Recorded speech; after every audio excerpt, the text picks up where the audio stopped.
bienvenido a Seres de Palabras. Bueno, muchas gracias por la invitación.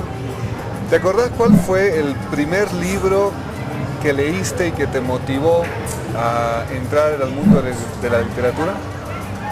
Mira, creo que fueron dos en realidad, que leí paralelamente, ¿no? Uno era Crimen y Castigo de Dostoyevsky, creo que es el libro con el que la mayor parte de los escritores se han iniciado. Y otra es una que a mí me parecía fabulosa y desde ahora que considero que es una de las novelas mejores escritas acá en Bolivia, ¿no? Son dos novelas en realidad, Callejones y Rastrojos de Manuel Vargas, ¿no? Tenemos un profesor en el colegio que nos leyó el libro en voz alta. O sea, pues, para mí fue un gran descubrimiento. Mira que es un libro que se ha reeditado muchas veces, pero al que me parece no le hemos dado mucha importancia como lectores, ¿no? Por ejemplo, en esta selección de las 15 mejores novelas no aparecen ni Rastrojos ni Callejones, ¿no? Una de las dos tendría que entrar, y es más, ahora que estaba metido en el mundo del cine, creo que una de las dos podría hacerse una película, fácilmente, ¿no? Esos dos libros me parece que fueron los iniciales y pospuestos después el descubrimiento de Vargas Llosa, ¿no? ¿Vargas Llosa ha marcado en tu formación literaria? Sí, yo creo que sí. Digo, lo pregunto específicamente porque creo que el boom siempre ha sido más, no sé, ha habido mucha más inclinación hacia García Márquez quizás, ¿no? Vargas Llosa, que pertenece también, que tiene por supuesto, una influencia grandísima, ¿no? Sí, mira, yo Vargas Llosa lo leí y luego lo estudié, ya, ¿no? Porque me parecía fabuloso los saltos de tiempo y demás. Bueno, él hacía referencia, no es un invento de Vargas Llosa, ya venía con Faulkner, con James Joyce, no sé. A mí eso me parecía excepcional, ¿no? Es decir, que en un momento, en una sola página, por ponerte un ejemplo, pasen 5 o 6 cosas distintas y en distintas épocas. A mí eso me parecía fabuloso, ¿no? Y de hecho una herencia es Vargas Llosa. Y posteriormente yo creo que otra gran influencia, y es un autor al que le debemos mucho, o sea, le debemos redescubrirlo, y me estoy refiriendo a José María Arguedas, ¿no? al escritor peruano, ¿no? El que se suicidó.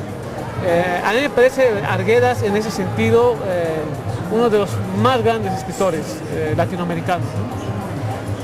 ¿Cuándo decidiste que la literatura iba a ser lo tuyo? En el sentido no solamente de ser escritor, ¿no? Sino en el sentido de ser lector. Quizás a los 14 años, 13, 14 años, ¿no? En ese momento de descubrir estos libros, ¿no? Paralelamente, decía Vargas Llosa, Rastrojos, Callejones de Don Manuel, Humillados y Ofendidos de Dostoyevsky o Crimen y Castigo. Yo creo que en ese momento dije, yo quiero ser escritor. Por supuesto no tienes esa, y tú lo debes saber también, ¿no?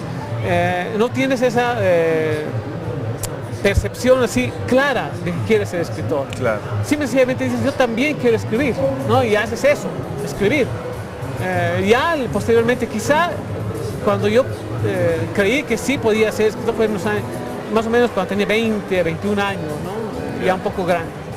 Ahí decidiste ser escritor. Sí, yo creo que sí. Pero ya habías escrito mucho. Sí, bueno, escribía cuentitos que imitaban a Dostoyevsky, que imitaban a Vargas Llosa, esas cositas, como ahora se va a publicar una crónica, creo que no me acuerdo cómo se llama la revista del Willy Camacho, 88 grados me parece. Sí. Ahí me pedía el Camacho que escribiera algo sobre el mundo Paz Soldán, ¿no? Entonces, bueno, empecé a recordar, y en esos años, 97, 98, escribía estos cuentitos, pues eran burleritas, ¿no? Ensayos sobre lo que querías hacer más con posterioridad. Pero creo que ya con conciencia, así digamos, con profesionalidad, fue quizá el 2000, 2001 con la publicación de Mundo Negro, ¿no? Que sale en ese año. Ya. ¿Crees entonces que la literatura boliviana ha influido mucho en ti, ¿no? Porque tenemos la mala costumbre en Bolivia de no leernos a nosotros. Sí, bueno, es el lema que sale ahí al pie de la portadilla de los libros de los amigos del libro, ¿no? Por supuesto que he leído mucha literatura boliviana. Hay mucha buena, a la que yo agradezco, entre los que están los libros de Ramón Rocha, por ejemplo, de Ramón Rocha de esos años, ¿no? a Néstor Taboada Terán, al mismo Edmundo. Había varios, ¿no? Había varios que me deslumbraron en ese momento, pero también había mucha mala literatura, ¿no? Y de hecho hay mucha mala literatura de esos años, ¿no? Y después vas descubriendo, pues, es que el problema con mi generación es, a diferencia del actual, de esos chicos de 20, 30 años quizá, es que no había internet. Claro. Entonces no sabías muchas cosas, y lo digo en esta crónica, ¿no? Tu única fuente de información eran los suplementos literarios de los domingos, ¿no? Y ahí descubrías, o sea, a Pepe Donoso, que para mí es también una influencia grande, a todos los del boom, ¿no? Pero estabas un poco, digamos, entre comillas, desconectado de la literatura contemporánea, a la que yo he descubierto muchos años después, cuando ya tenía 25, 30 años, ya podías viajar y traerte algunas cosas, no sé qué cosas más. De hecho, estuvo una temporada, ¿cómo le pasa a la juventud actual que decide escribir, obsesionado por leer cosas contemporáneas? Y después, con los años, te das cuenta que todos están cortados con la misma tijera. Claro. Salvo 1, 2, 3 o 4 casos aislados, vale la pena seguir lo que escriben. Los demás escriben lo que ya se ha escrito, y mal, ¿no? Entonces, esa obsesión como ya acabó cuando empecé a tener 30, 31 años, y volví a los clásicos, volví a seguir leyendo a Thomas Mann, que a mí me parece fabuloso, Tolstoy, Nabokov, Víctor Hugo, algunas cosas de Nabokov, ¿no? Entonces descubrir eso para mí fue fabuloso, o sea, descubrir a Pío Baroja. Yo soy barojiano en todo sentido, ¿no? En el sentido no solamente literario, sino también en el sentido de odiar a los curas sin razón alguna, como lo hacía Baroja, ¿no?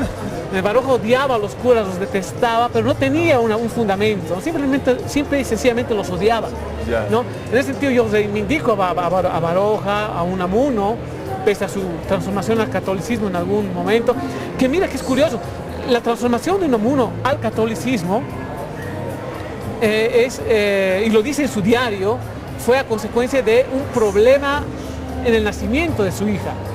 Entonces su diario íntimo comienza así, pidiéndole a Dios que salve a su hija, y la salva, y hay una transformación, ¿no? Pero esa transformación, en vez de empobrecer su prosa, la enriquece mucho, ¿no?